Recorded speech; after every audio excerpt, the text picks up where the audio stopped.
Չնայած ներկայիս իշխանությունները պնդում են, որ իրենց դավանած, այսինքն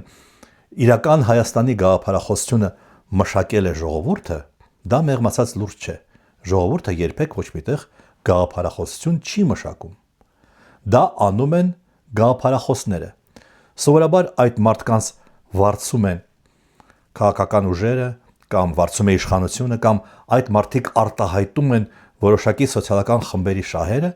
և մշակում են համապատասխան թեզեր։ Հիմա հակիրճ ասեմ, թե որ թեզն են առաջ քաշում նիկոլական գաղափարախոսները։